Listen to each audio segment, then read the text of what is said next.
Hello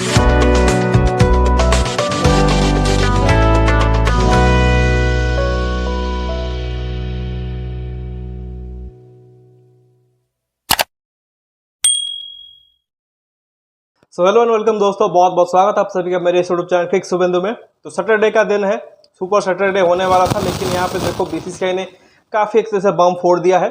अब इसमें देखो कि काफ़ी चीज़ों का इंतजार था, एक तो आईपीएल रिटेंशन रूल्स का, और साथ ही अब देखो बांग्लादेश सीरीज के लिए T20 स्क्वाड का भी ऐलान होना था।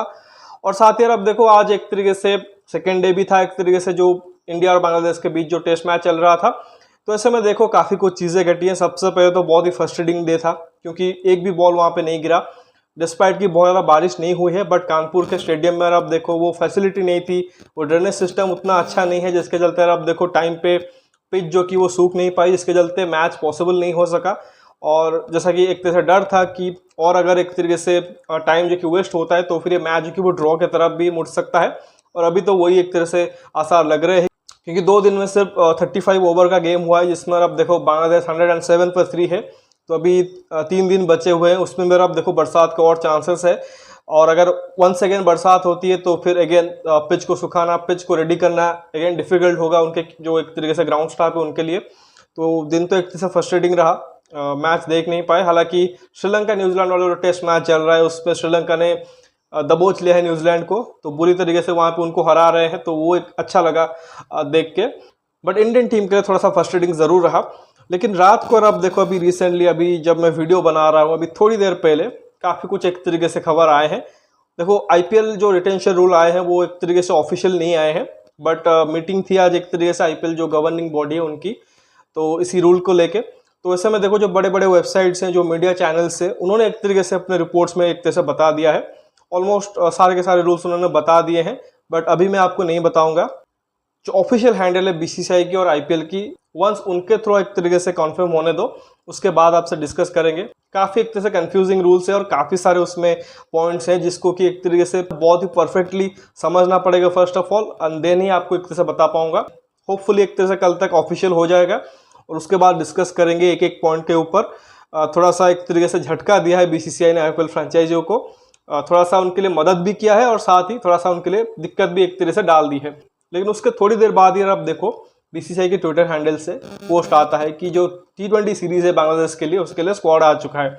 अब वो जो एक तरीके से रिटेंशन जो खबर चल रहे थे उसको एक तरीके से इसने ओवरशैडो कर दिया, और यहाँ पे देखो स्क्वाड को लेके सोशल मीडिया पे डिस्कस होने लगा।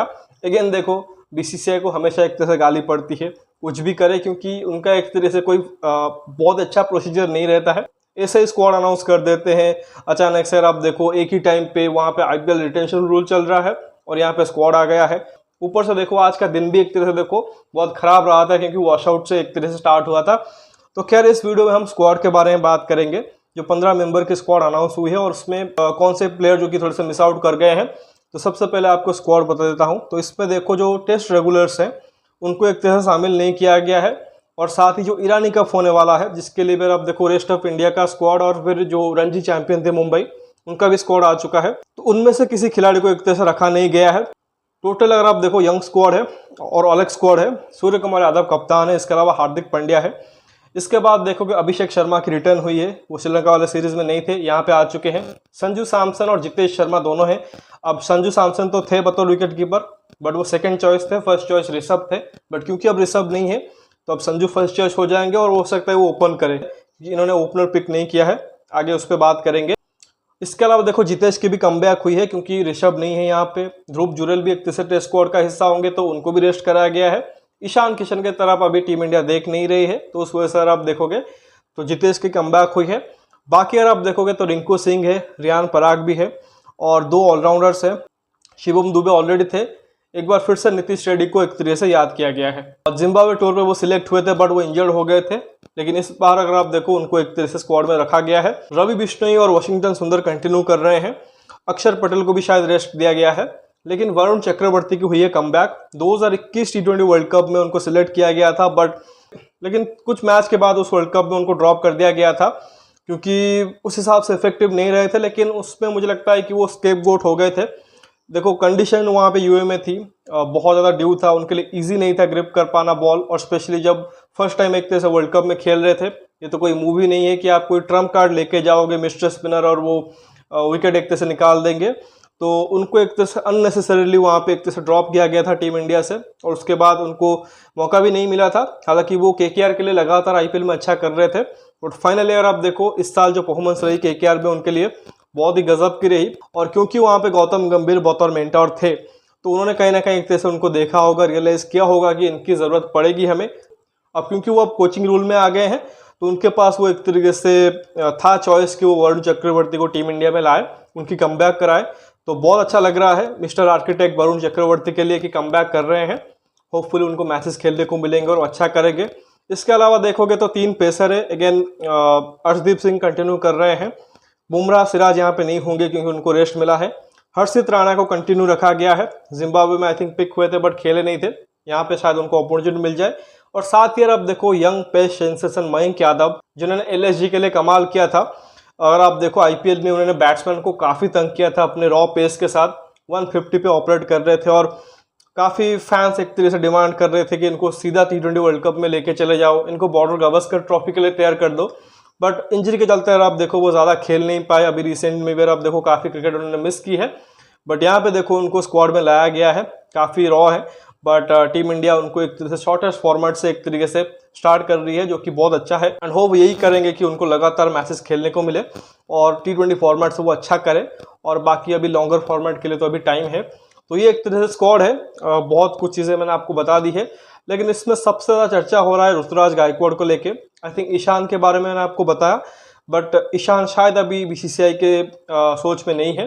अभी थोड़ा सा उनको और बेहतर करना पड़ेगा, स्पेशली अगर आप देखो डोमेस्टिक में आके और अच्छा करना पड़ेगा। मे बी T20 के कंसिडर में आने के लिए उनको स्मार्ट में और आईपीएल में अच्छा करना पड़ेगा। बट ऋतुराज गायकवाड़ जिन्होंने अगर आप देखो कंसिस्टेंटली परफॉर्म किया है और लगातार उन्होंने बहुत अच्छा किया है, इनफैक्ट शुभमन गिल से भी बेहतर उनका आंकड़ा है T20 क्रिकेट में, बट उसके बावजूद उनको एक तरह से मौका नहीं मिला है। एक जो सोच मुझे लगता है हो सकती है कि क्योंकि टीम इंडिया को बैकअप टेस्ट ओपनर की भी ज़रूरत है, उसके लिए वो अभिमन्यु ईश्वरन ऋतुराज गायकवाड़ की तरफ देख रहे हैं, और उसी वजह से देखो उनको एक तरह से वो रेड बॉल फॉर्मेट में देख रहे हैं। अभी दुलीप ट्रॉफी में उनको कैप्टनसी मिली थी, अभी रेस्ट ऑफ इंडिया का भी एक तरह से वो कप्तान है ऋतुराज गायकवाड़, और उनको हो सकता है कि आप न्यूजीलैंड वाले सीरीज़ या बॉर्डर गावस्कर ट्रॉफी के लिए बतौर बैकअप ओपनर देखो, वहाँ पर उनकी ज़रूरत पड़ सकती है। तो मे भी टीम मैनेजमेंट या सिलेक्टर सोच रहे हैं उस तरफ, लेकिन T20 में तो वो डिज़र्व करते थे। और फैंस क्यों एक तरह से नाराज़ हैं, क्योंकि देखो ईरानी कप का जो मैच है वो 5 तारीख को ख़त्म हो रहा है, चलो 6 तारीख से T20 सीरीज स्टार्ट है, एक दिन का गैप है, तो एक मैच आप एक तरह से रख सकते हो। बट बाकी जो 2 T20 होने हैं, आई थिंक एक 9 को मैच है फिर 12 को मैच है, उसके लिए तो वो अवेलेबल हो सकते हैं। बट शायद टीम मैनेजमेंट की ये सोच रही होगी कि जिस किसको भी एक तरह से अपॉर्चुनिटी दे रहे हैं तीनों ही मैच खिलाएं, ऐसा ना हो कि एक पहले मैच के लिए कोई एक बंदा खेले और फिर अगले मैच के लिए एक तरह से स्क्वाड में बदलाव हो, प्लेइंग 11 में बदलाव हो। तो आई थिंक काफ़ी कुछ चीज़ें हैं जो कि थोड़ा सा भी क्वेश्चन मार्क है। बट श्योरली अगर आप देखो, अगर कोई पूछेगा कि क्या ऋतुराज डिजर्व करते हैं T20 टीम में, मैं बोलूँगा डेफिनेटली यस।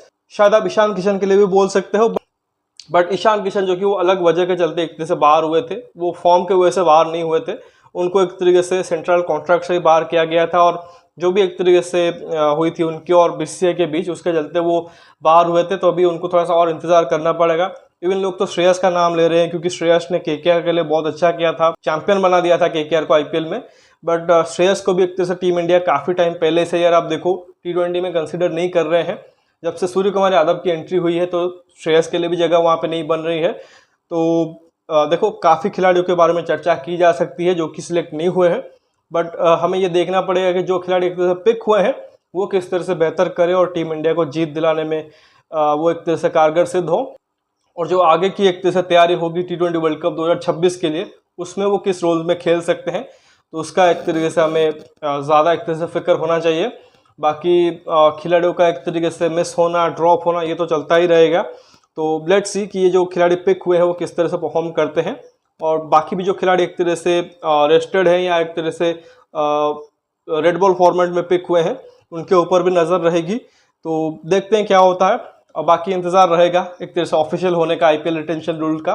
काफ़ी खबर आए हैं, काफ़ी धमाकेदार खबर आए हैं, तो उसके बारे में बात करेंगे। IPL 2025 का जो ऑक्शन होगा नवंबर में, वो इस बार फायर होने वाला है, बहुत ही तगड़ा होने वाला है। तो रूल्स के साथ एक और वीडियो में आपसे जुड़ूंगा। फिलहाल के लिए इतना ही। इस वीडियो को अभी लाइक करिए और साथ ही चैनल को सब्सक्राइब जरूर करिए अगर आपको पसंद आया है। बाकी दोस्तों तक शेयर भी कर दीजिए। कमेंट सेक्शन में ये जो स्क्वाड अनाउंस हुआ है उसके बारे में ज़रूर बताइए, और कितना आप एक्साइटेड हो IPL रिटेंशन रूल को लेके, उसके बारे में ज़रूर फीडबैक दीजिए। बाकी नोटिफिकेशन की घंटी दबा लीजिए ताकि हर एक वीडियो की अपडेट आपको टाइम पे मिलती रहेगी। मिलता है अगले वीडियो में, तब तक धन्यवाद। जय हिंद।